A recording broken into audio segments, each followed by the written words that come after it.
Tribes நேயர்களுக்கு வணக்கம். இன்றைய நிகழ்ச்சியில் நம்மோடு பேச திரு கரிகாலன் அவர்கள் இணைந்துள்ளார். வாருங்கள், அவரோடு பேசுவோம். வணக்கம். வணக்கம் அரவிந்த். இன்னைக்கு கரூர்ல நடந்த தாவேக்காவோட பிரச்சார நிகழ்வுல கிட்டத்தட்ட 39 பேர் உயிரிழந்திருக்கிறாங்க. இது மிக பெரும் அதிர்ச்சியா இருக்கு. யாரும் இதை எதிர்பார்க்கல. எப்படி இந்த உயிரிழப்பு, இந்த சேதாரம் எப்படி நடந்தது, யார் இதுக்கு பொறுப்பேற்கணும்? இது ஒரு மிகப்பெரிய ஒரு துயரமான சம்பவம். தமிழ்நாட்டு வரலாற்றில் ஒரு கருப்பு நாள் அப்படின்னு தான் சொல்லணும். ஏற்கனவே மகாமகத்திற்கு ஜெயலலிதா குளிக்க போனார். அப்போ ஒரு 60 பேர் இதே மாதிரி கூட்ட நெரிசலில் செத்து போனாங்க. சசிகலாவும் ஜெயலலிதாவும் போய் கும்பகோணத்தில் அந்த துயரம் நடந்தது. அதுக்கு பிறகு கும்பகோணத்தில் ஒரு பள்ளியில் நடந்த தீ விபத்து, அதில் மாணவர்கள் கருகி செத்து போனாங்க. கள்ளக்குறிச்சி கள்ளச்சாராய மரணம், அதில் தான் இந்த மாதிரியான மரணம் நடந்தது. அதற்கு பிறகு மிக கொடூரமான முறையில் இந்த 39 பேர், கிட்டத்தட்ட 81 பேர் இப்போ ஹாஸ்பிட்டலில் அட்மிட் பண்ணியிருக்கிறாங்க. இரவு 1 மணி இந்த நிலவரப்படி 39 பேர் உயிரிழந்திருக்கிறார்கள். இதில் 10 பேர் குழந்தைகள், 16 பேர் பெண்கள், மீதமுள்ளவர்கள் ஆண்கள். இப்போ இவ்வளவு ஒரு துயரமான சம்பவம் இன்னைக்கு நடந்திருக்குது. இந்த இறந்த உயிர்களுக்கு நம்முடைய ஆழ்ந்த இரங்கலை தெரிவிச்சுக்கிறோம். இந்த சம்பவத்திற்கு இது கூட்ட நெரிசலால் மரணம் அப்படின்னு சொல்றாங்க. இது கூட்ட நெரிசலால் மரணம் என்பதை விட இதெல்லாம் விஜயினுடைய விளம்பர வெறிக்கு, விஜயினுடைய அதிகார பசிக்கு நடத்தப்பட்ட படுகொலைகள் அப்படின்னு தான் இன்னைக்கு நடந்ததை புரிஞ்சுக்க முடியும். விஜய் இன்றைக்கு ஒரு பச்சை படுகொலையை செஞ்சுட்டு அவர்களுக்கு ஊடகங்களுக்கு மத்தியில் வெளில ஒரு இரங்கலை கூட தெரிவிக்காமல், அவர்களுக்காக வேற யாருக்காக அங்கே கூடியிருந்தாங்க? இவங்களெல்லாம் மனிதர்களே இல்லையா? இவங்கெல்லாம் உயிர்களே இல்லையா?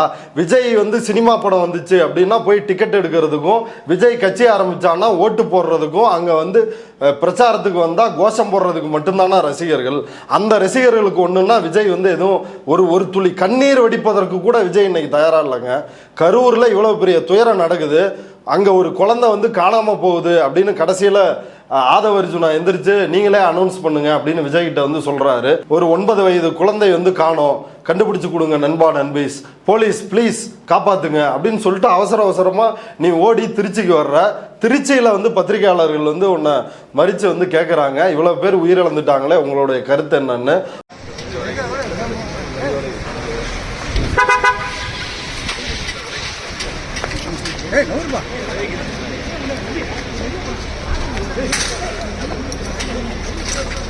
லீடு கூட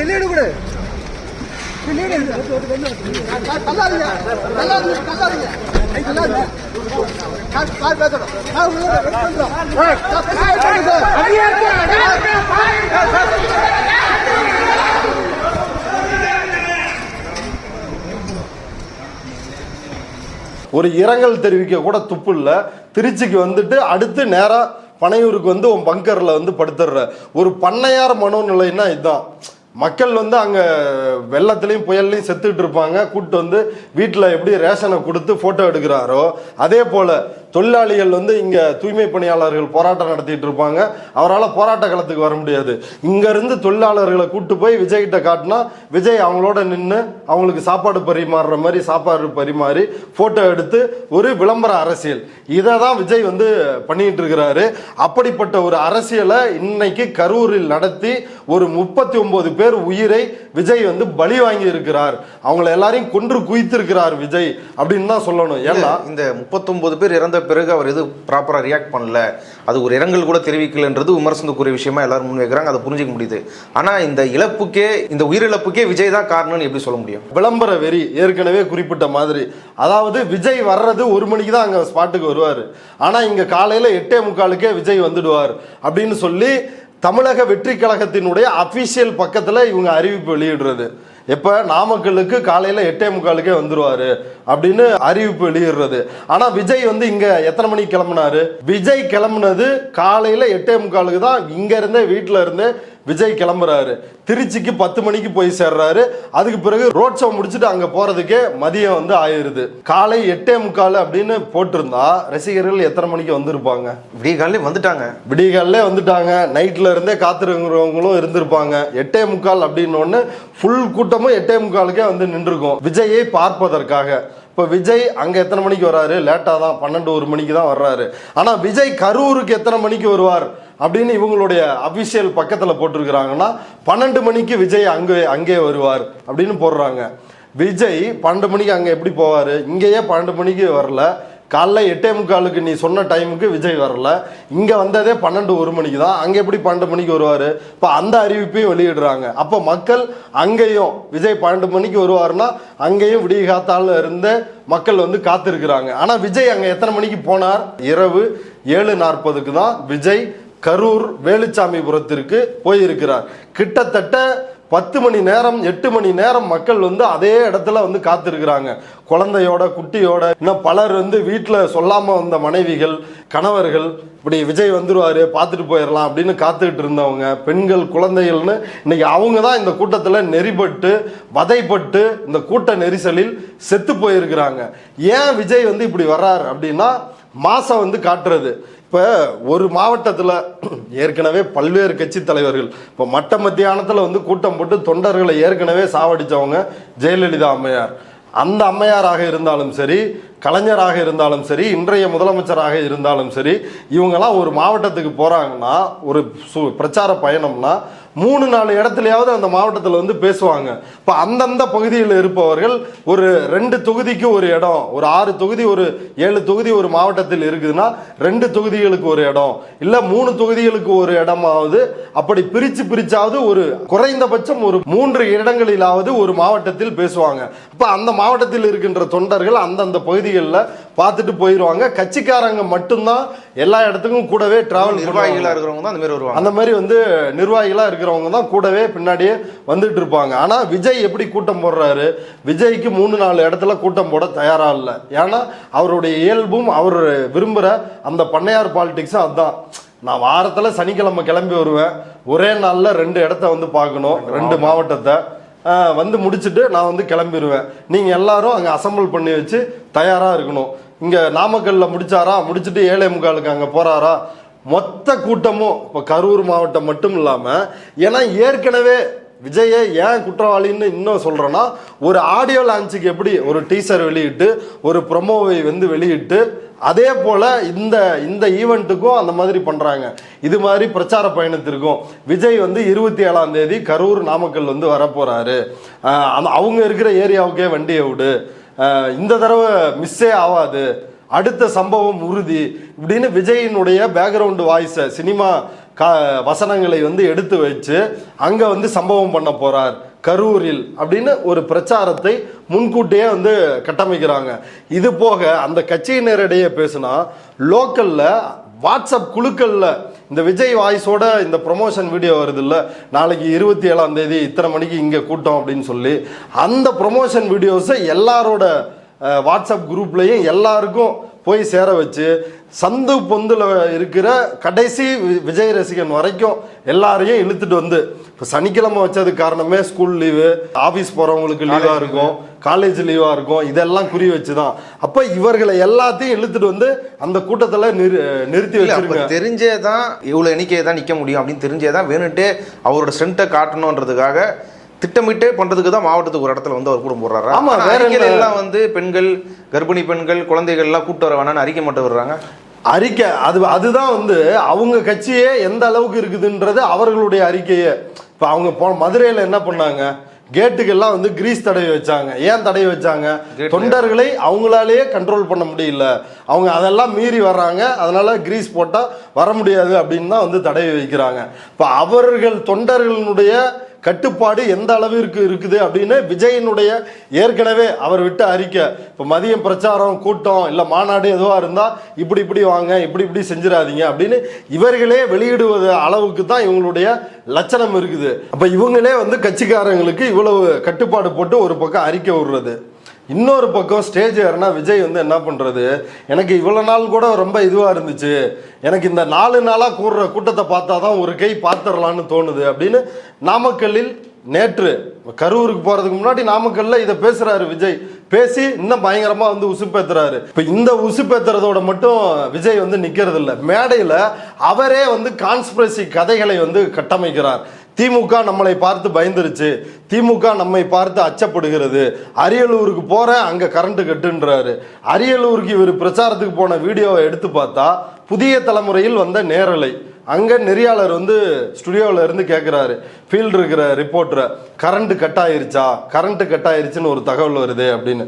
இல்லைங்க கரண்ட்டு கட் ஆகல அப்படின்னு அங்க இருந்து ஃபீல்ட்ல இருந்து ரிப்போர்ட்டர் வந்து செய்தி கொடுக்குறாங்க. ஆமா செய்தி கொடுக்குறாங்க. ஆனா விஜய் வந்து நாகப்பட்டினத்துல பேசுறப்ப என்ன சொல்றாரு, வயர் கட் பண்றாங்க, கரண்ட் கட் பண்றாங்க, நமக்கு எதிராக சதி பண்றாங்க, ஏன்னா நம்மளை பார்த்து திமுக வந்து பயந்துருச்சு, எந்த கட்சிக்குமே கட்டுப்பாடு விதிக்கிறது இல்ல, நமக்கு மட்டும்தான் விதிக்கிறாங்க, அமித்ஷா வந்தா RSS தலைவர்கள் வந்தா இப்படி கட்டுப்பாடு விதிப்பார்களா அப்படின்னு வந்து மேடையில கேட்கிறாரு. அதுக்கப்புறம் ஃபேக்ட் செக் பண்ணி போட்டாங்களா இல்லையா? அமித்ஷா வந்தப்பயே 20 விதமான நிபந்தனைகளை விதித்து தான் அவருடைய கூட்டத்தையே தமிழக காவல்துறை நடத்தி இருக்கிறாங்க. அதுபோலத்தான் தாவேகாவாக இருந்தாலும் சரி, எந்த கட்சியாக இருந்தாலும் நிபந்தனை இல்லாமலாம் அந்த கட்சியினுடைய மாநாடோ பொதுக்கூட்டமோ பிரச்சார பரப்புரை கூட்டமோ எதுவுமே நடைபெற போவதில்லை. ஆனா இதை மேடையில கான்ஸ்பிரசி மாதிரி பேசி விஜய் தான் வந்து தூண்டி விடுறாரு. இப்போ போலீஸ் வந்து கட்டுப்பாடு விதித்தால் கட்டுப்பாட்டுக்கு அடங்காது, ஏனென்றால் நம்மை பார்த்து திமுக அஞ்சு விட்டது அப்படின்னு இந்த மாதிரியான நெரேட்டிவ் எல்லாத்தையும் விஜய் தான் ஸ்டேஜில் வந்து பேசி ரசிகர்களை வந்து வெறியேற்றி விடுறாரு. வெறியேற்றி விட்டு இவ்வளவு கூட்டத்தை ஒரே இடத்துல, இப்போ இந்த இடத்த கூட சொல்கிறாங்களே சோசியல் மீடியாவில், ஏற்கனவே கரூரில் லைட் ஹவுஸ் ரவுண்டானாவிலையும் இல்லைன்னா உழவர் சந்தை திடல்லையும் இடம் கேட்டு நாங்கள் அனுமதி கடிதம் கொடுத்துருந்தோம். ஆனால் இவங்க ஏன் இந்த வேலுச்சாமிபுரத்தை கொடுத்தாங்கன்னா இது குறுகிய இடம் அப்படின்றாங்க. ஆனால் டிஜிபி அவர் வந்து பிரஸ் மீட் பண்ணியிருக்கிறாரு வெங்கட்ராமன். அப்புறம் ஆமா, இந்த சம்பவத்துக்கு பிறகு அவர் தெளிவா வந்து சொல்றாரு, அந்த கரூர் லைட் ஹவுஸ் ரவுண்டானாவோ அல்லது உழவர் சந்தை திடலோ இதை விட மிக குறுகிய இடம், அந்த இடத்த விட இந்த இடம் வந்து கொஞ்சம் பெரிய இடம் தான் ஒப்பீட்டு அளவில், அதனால தான் இங்கே கொடுத்தோம். ஏன்னா இங்கே ஏற்கனவே எடப்பாடி பழனிசாமி அவருடைய தேர்தல் பிரச்சார சுற்றுப்பயணம் அதை சமீபத்தில் அங்கே அவர் செஞ்சுட்டு போயிருக்கிறாரு, அங்கதான் கொடுக்குது. அப்போ அந்த அடிப்படையில் தான் அவங்களுக்கு அங்கே இடம் கொடுத்தோம். ரெண்டாவது இவர்களும் இவங்களுடைய கடிதத்தில் 25ஆம் தேதி கொடுத்த கடிதத்தில் கரூர் ரவுண்டானாவையும் உழவர் சந்தை திடலையும் கேட்கிறாங்க. 26ஆம் தேதி இவர்கள் கொடுத்த கடிதத்தில் கரூர் வேலுச்சாமிபுரம் அதை தான் இவங்க குறிப்பிட்டு கேட்டிருக்கிறாங்க. அந்த இடமே அதனால தான் கொடுக்கப்பட்டிருக்குது. அப்ப இப்படி இருக்கிறப்ப சோசியல் மீடியாவில் கூச்சமே இல்லாம பச்சை பொய்யே பரப்புறானுங்க. டிஜிபி இன்னொரு மிக முக்கியமான விஷயத்த வந்து சொல்றாரு, 10,000 பேர் தான் கூடுவாங்க அப்படின்னு எங்களுக்கு லெட்டர்ல அவங்க பர்மிஷன் கேட்டாங்க, ஆனால் 10,000 பேரை தாண்டி கூடுதலா தான் இருக்கும்னு எதிர்பார்த்து நாங்க அதுக்கேற்ற மாதிரி காவல்துறையினரை பணியமர்த்தி இருந்தோம். ஆனா 27,000த்திற்கும் மேற்பட்டவர்கள் அந்த இடத்தில் கூடிவிட்டார்கள் அப்படின்ற ஒரு தகவலை வந்து சொல்லிருக்கிறாரு. அப்ப அந்த விஷயத்தையும் நம்ம கவனிக்க வேண்டியது இருக்குது. இதுல இன்னொன்னு டிஜிபி சொன்ன மிக முக்கியமான விஷயம், அதாவது இவங்க லெட்டர்ல எழுதி கேட்ட பர்மிஷன் டைம் என்னன்னா 27ஆம் தேதி மதியம் 3 மணியில இருந்து இரவு 10 மணி வரை அப்படின்றதா இவங்க கேட்ட பர்மிஷன் டைம். ஆனா இவங்க சோசியல் மீடியா பேஜ்ல என்ன டைம் போடுறான், 12 மணிக்கே வாங்க, எதுக்கு 12 மணிக்கே வரணும்னு போடுற, நீ பர்மிஷன் கேட்டதே 3 to 10, 5 மணிக்கு வர சொல்லு, 6 மணிக்கு வர சொல்லு, அதுதானே. அதுக்கு முன்னாடி ஒன்னாலே வர முடியாதப்ப எதுக்கு தொண்டர்கள் அப்ப அவ்வளவு நேரம் வந்து காத்திருக்கணும் தொண்டர்கள்? இப்போ இங்க 24/7 இயங்குற எல்லா மெயின் ஸ்ட்ரீம் மீடியாவும் என்ன பண்றாங்க, அதுவும் குறிப்பா புதிய தலைமுறை பாலிமர் போன்ற சேனல்கள்லாம் தொடர்ச்சியா விஜய் அங்க கிளம்பிட்டாரு, விஜய் இங்க புறப்பட்டார், விஜய் கையை இப்படி ஆட்டினார், விஜய் காலை இப்படி ஆட்டினார் அப்படின்னு டிஆர்பி ரேட்டிங். இந்த சமஸ் போன்ற அவரு தான் செய்தி ஆசிரியரா இருக்கிறாரு, அவங்களுடைய ஓனர் பாரிவேந்தர் இருக்காருல்ல, புதிய தலைமுறை SRM குழும ஓனர் பாரிவேந்தர், அவருடைய மகன் தான், 2வது மகன் தான் இந்த சேனல்ல நடத்துறாரு. பாரிவேந்தர் வந்து விஜய் பரப்புரை பயணத்திற்கு முன்னாடி பரப்புரையை வாழ்த்தி ஒரு ட்வீட் போடுறாரு.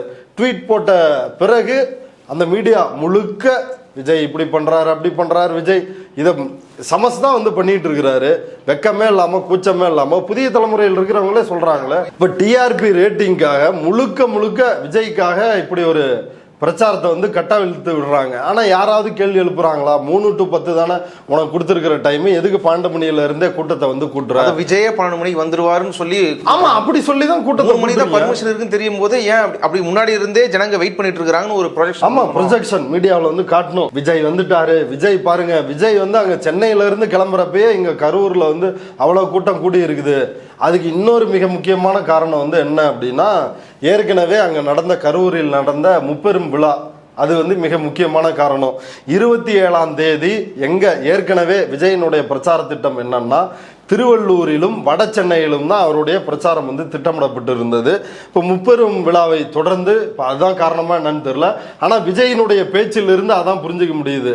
இங்க முப்பெரும் விழா 30 பேர் விழா அப்படின்னு அந்த விழாவை குறிப்பிட்டு அவர் வந்து கிரிட்டிசைஸ் பண்றாரு. அப்ப அதற்கு பிறகுதான் 27ஆம் தேதிக்கான பயண திட்டத்தை இவங்க வந்து மாத்தி நாமக்கல் கரூருக்கு அந்த பயண திட்டத்தை மாத்தி பிரச்சாரம் வந்து செய்யறாங்க.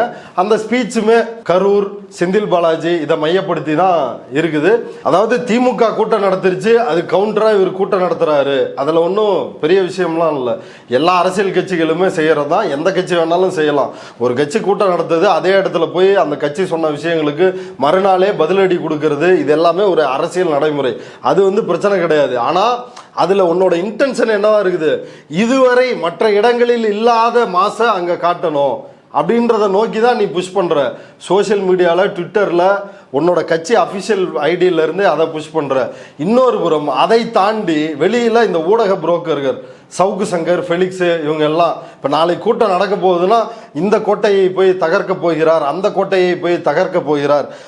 3 நாளைக்கு முன்னாடியே சவுக்கு சங்கர்லாம் வீடியோ போட்டு வச்சிருக்கிறார். அதை தனியாக பேசுவோம் அடுத்து. இந்த அஜெண்டாவை, இந்த நெரேட்டிவை இவங்க எப்படி எடுத்துகிட்டு போனாங்கன்னு. அதாவது அங்கேயே உன் ஊர்லேயே வந்து உன்னை அடிக்கிறேன் பார்த்தியா அப்படின்றத வந்து விஜய் செய்ய போறாரு, செந்தில் பாலாஜியை கதற விட போறாரு அப்படின்னு ஒரு நெரேட்டிவை சோசியல் மீடியா அஃபிஷியல் அக்கௌண்ட் மூலமா டிவிகே செய்யுது. இன்னொரு பக்கம் அன்அஃபிஷியல் புரோக்கர்கள், இந்த புரோக்கர்கள் மூலமாக இதை செய்வது. இது போக சோசியல் மீடியா ஐடி விங் மூலமா, டிவிகேவோட ஐடி விங் மூலமாக பிரச்சாரத்தை கட்டமைப்பது. ஒரு பக்கம் வந்து சின்ன இடமா வேணுமே கொடுத்துட்டாங்கன்னு போலீஸை வந்து குற்றம் சாட்டுது, இன்னொரு பக்கம் அளவு கிடைக்குமா மக்களை திரட்டுறதுக்கான வேலைகளை வந்து பண்றது, பண்ணி மக்களை வந்து அங்க கூட்டிடுறது. கூட்டு நீ வந்து அங்க மாச காட்டிட்டு போயிருவீங்க விஜய். ஆனா இப்ப செத்து போயிட்டாங்களே 39 பேரு, அவங்களாம் அடுத்து யாரு சோறு போடுவா, அவங்க குடும்பத்தை வந்து யார் பாத்துக்குவா? 10 குழந்தைங்க, உங்களுக்கு தானே 2 குழந்தைங்க இருக்குது, உங்களுக்கு எல்லாம் மனசாட்சி வேணாமா? 2 பசங்க இருக்கிறாங்கல்ல, அவங்களுக்கு ஒரு சின்ன கீரல் விழுந்தா கூட உங்களுக்கு எப்படி வலிக்கும்? ஆனா இவங்கெல்லாம் யாரு? இவங்கெல்லாம் வந்து தியேட்டர்ல வந்து விஜய் படம் வந்தால் டிக்கெட் வாங்கி அதை போய் பார்க்கணும், பாலாபிஷேகம் பண்ணணும். ஆமா, பாலாபிஷேகம் பண்ணும். விஜய் வந்து கட்சி ஆரம்பிச்சிட்டாரா, அண்ணன் தளபதி அண்ணா விஜய் அண்ணா கட்சி ஆரம்பிச்சிட்டாரு, வாங்க விஜய் அண்ணாவுக்காக போய் எல்லாத்தையும் விட்டுட்டு போய் நிக்கணும் அப்படின்னு தெருவில் யார் யாரெல்லாம் விஜயை ஆதரித்து கொண்டு இருந்தார்களோ அவங்க எல்லாம் விஜயனுடைய யோகிதை என்ன அப்படின்னு வந்து சொல்லிட்டு இருக்கிறாங்க. இந்த ஆளோட கொள்கை, இவர் பி டீமு ஏ டீமு இது எல்லாத்தையும் தாண்டிட்டு இது எல்லாத்தையும் விட்டுருவோமே. இந்த விஷயத்துல இன்னைக்கு அவர் வந்து எப்படி நடந்திருக்கிறார்? அவ்வளவு பேர் அங்க செத்துட்டாங்க, அவ்வளவு பெரிய துயரமா மாறிட்டு இருக்குது. விஜய் பேச ஆரம்பித்த உடனே இது அதான் ரொம்ப முக்கியம். இது ஏதோ இந்த சம்பவம் வந்து விஜய் பேசி முடிச்சுட்டு போயிட்டாரு, வாகனம் வரும்போதே போயிட்டாரு. அதுக்கு பிறகு சொல்றாங்க கூட்டம் கலைஞ்சு போகும்போது இப்படி ஆயிடுச்சு. அப்படிலாம் நடக்கலங்க. விஜய் உள்ள வர்றப்பயே இந்த பிரச்சனை வந்து ஆரம்பிச்சிருச்சு. விஜய் ஸ்டேஜ்ல பேசிட்டு இருக்கிறாப்ல, இங்க கூட்ட நெரிசல்ல சிக்கி உயிருக்கு போராடிட்டு இருக்கிறாங்க, ஐயோ அம்மான்னு வந்து கத்துறாங்க. விஜய் பேச்ச நிறுத்தலையே.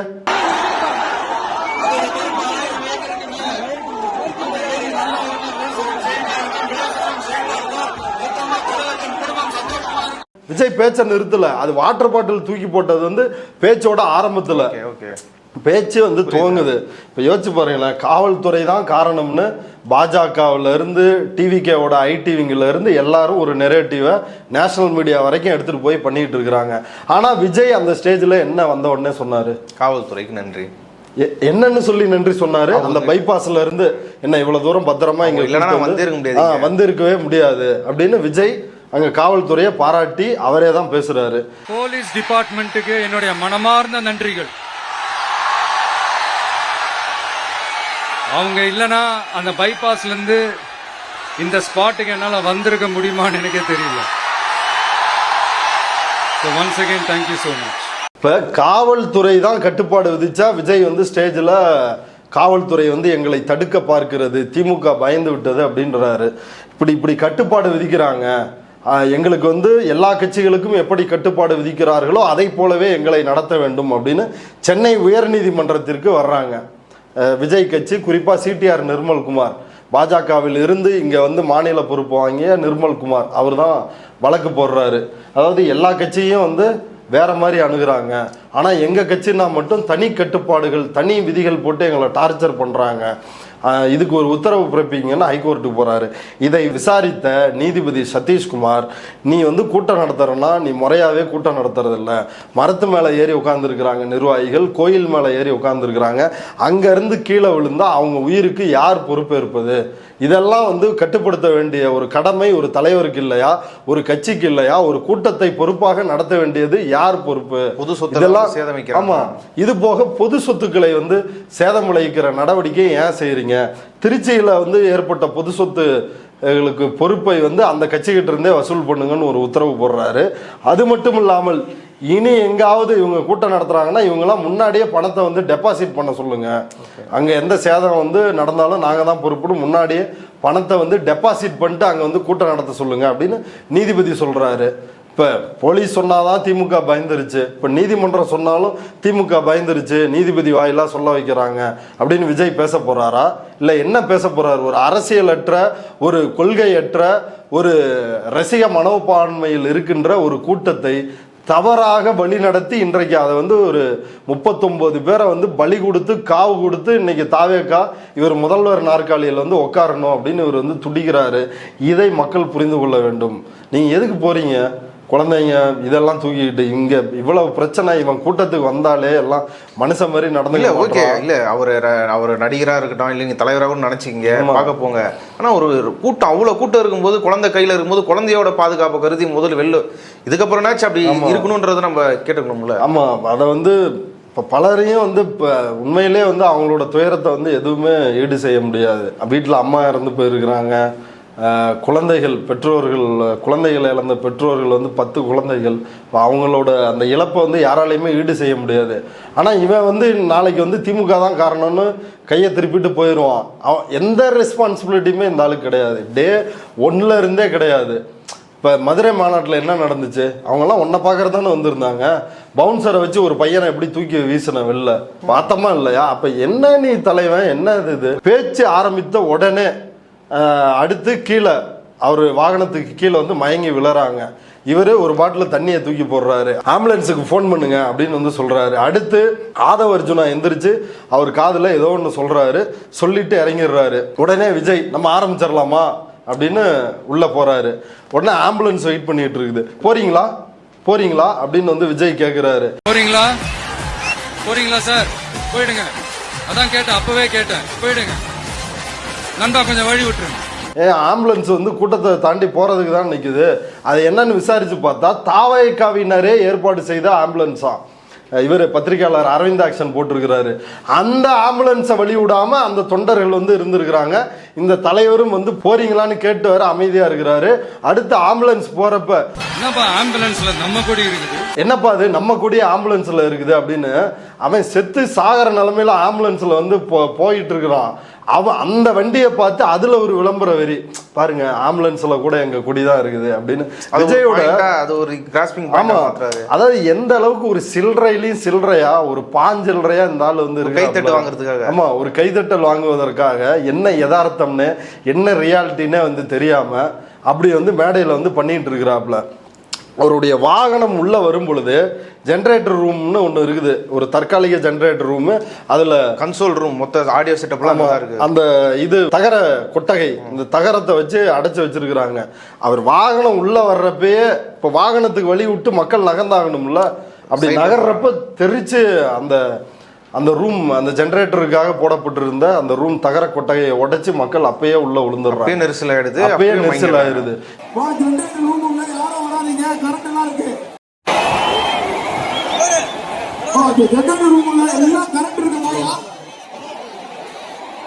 ஏங்க அந்த விஷுவல்ஸ் வந்து அந்த தமிழக வெற்றி கழகம் அந்த யூடியூப் சேனல்ல தான் வந்து பார்த்தேன், நீங்களும் பார்த்தீங்க. அது எப்படி இருக்குது அந்த கூட்டம், அங்கே மனுஷன் வந்து நிற்க முடியுமா? சும்மா கால் லைட்டாக ஸ்லிப் ஆனிச்சுன்னா போதும், அவ்வளோதான் உயிர் போயிடும். ஏன்னா மேலே எந்திரிக்க முடியாது, நீ கீழே அவ்வளோதான் போட்டு அழுத்திட்டு போயிட்டே இருக்கும். யாரும் கதறாங்க, ஐயோ விழுந்துட்டாங்க, நவுருங்க, வழி விடுங்கன்னு கதறாங்க. யாரும் வழி விட தயாரா இல்லை. எல்லாரும் விஜய் வந்து பார்க்கணும், விஜய் விஜய் விஜய் விஜய் விஜயும் வந்து வெறி பிடிச்சு கத்தணும், கொடூரம் நடக்குதுன்னு சொல்லி பேச்ச நிப்பாட்ட தயாரா இல்ல. முதல்லயே ஒரு 2 நிமிஷம் இருக்குமா, அவர் வந்து அந்த மயக்கம் போட்டு அவர் ஸ்பீச் ஆரம்பித்த உடனே கீழே விழுந்தது. அப்போவே வந்து விஜய் வந்து அனௌன்ஸ் பண்ணிருக்கலாம், ஏதாவது பண்ணிருக்கலாம். விஜய் தான் வந்து இப்படி திமிர் எடுத்து போய் விளம்பர வெறிக்காக இப்படி இருக்கிறான்னா போலீஸ் அப்பயாவது விஜய்கிட்ட சொல்லி உங்கள் தொண்டர்களை வந்து வெளில போக சொல்லுங்க, குறிப்பாக வந்து ஆண்கள்லாம் ரொம்ப நசுக்கிட்டு இருக்கிறாங்க, அவங்களெல்லாம் மெல்ல மெல்ல வழி விட்டு போக சொல்லுங்க அப்படின்னு ஏதாவது ஒரு அனௌன்ஸ்மெண்ட்டை வந்து பண்ணிருக்கணும். இப்போ போலீஸ் போய் அங்கே சொல்லிருந்தாங்கன்னு வைங்களேன், விஜய் அதை உடனே ஸ்டேஜ்லேயே அறிவிப்பார்.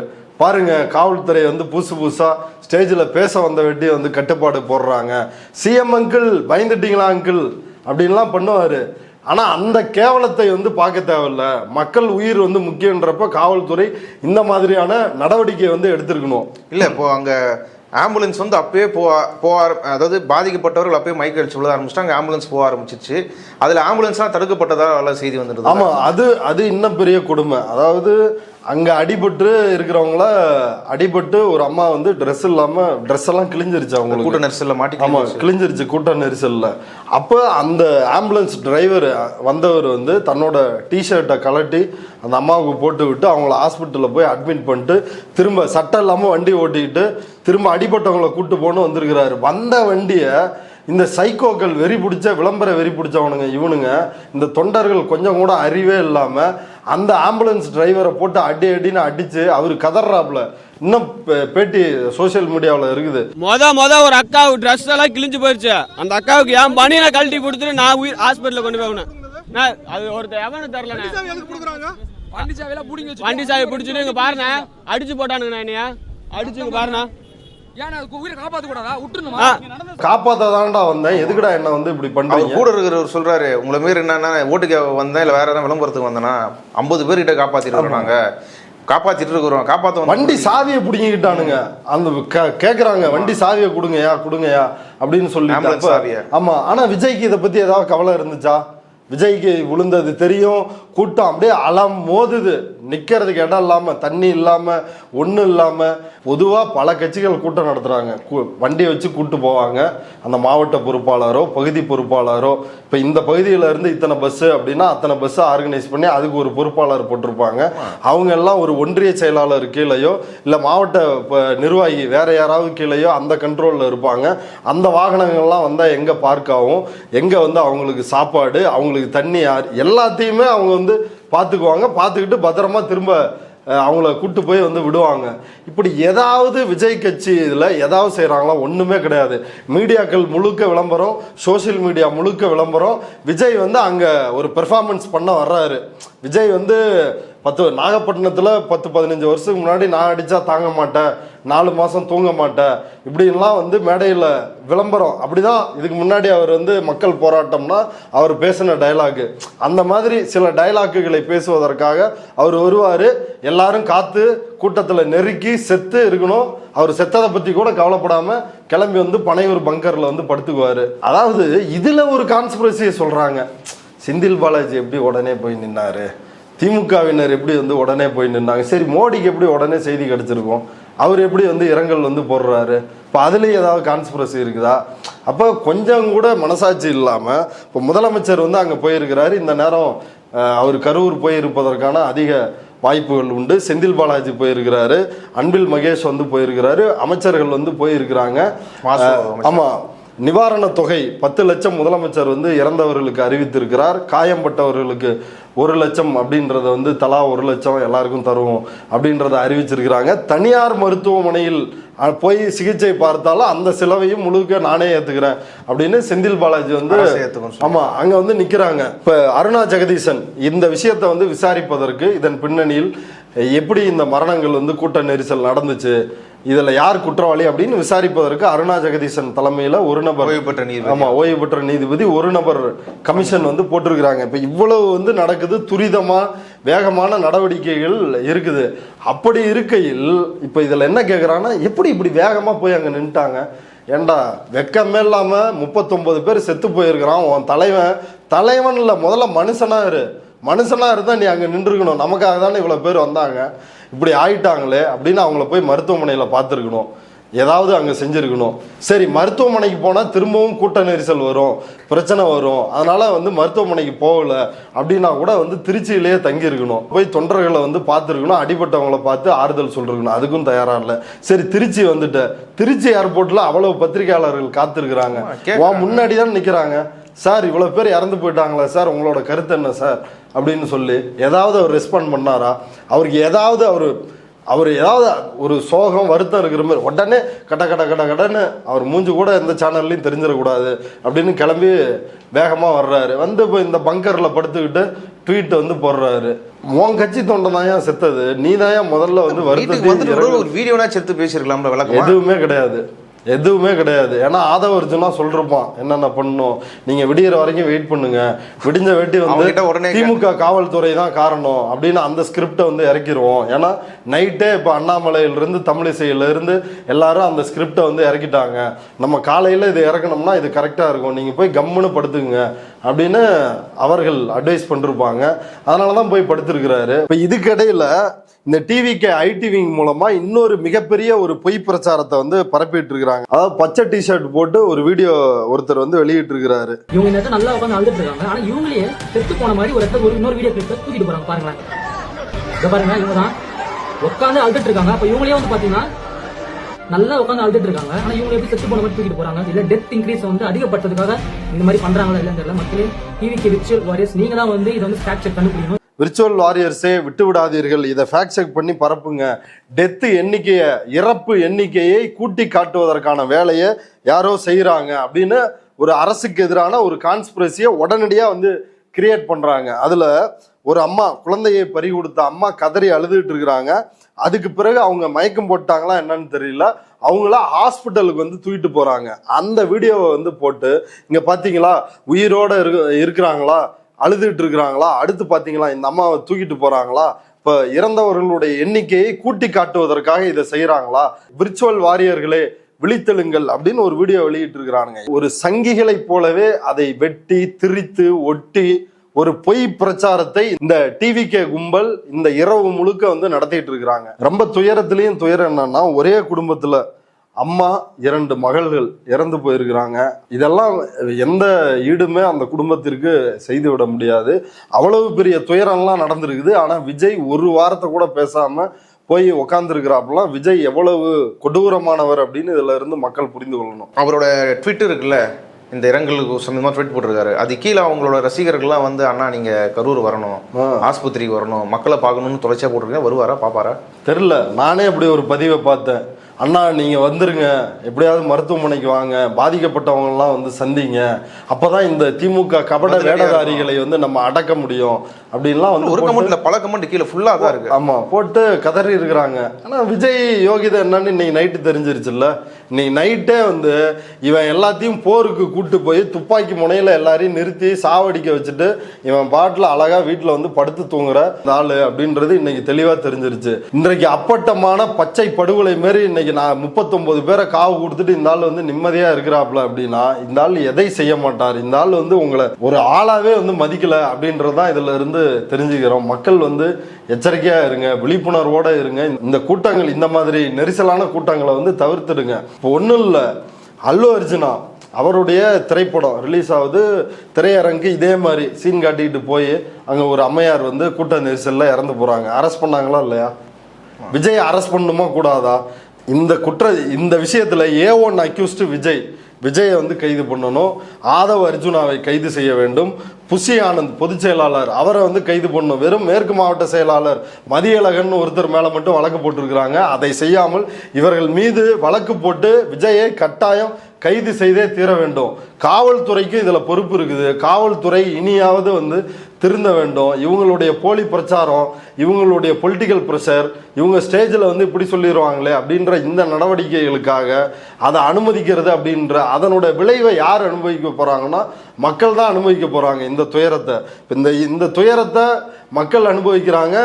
ஆளும் தரப்புல இருந்து தான் போய் அமைச்சர்கள் எல்லாமே அங்கே நின்றுட்டு இருக்கிறாங்க. ஆனால் விஜய் மயிரா போச்சேன்னு வந்து வீட்டில் படுத்துக்கிட்டு இருக்கிறார். அப்போ இதை புரிந்து கொள்ள வேண்டும் அப்படின்றதான் நம்முடைய கோரிக்கையாக இருக்குது. இவ்வளோ நேரம் இந்த செய்தி குறித்து விரிவாக உங்கள் கருத்துக்களை பகிர்ந்து கொண்டதுக்கு நன்றி.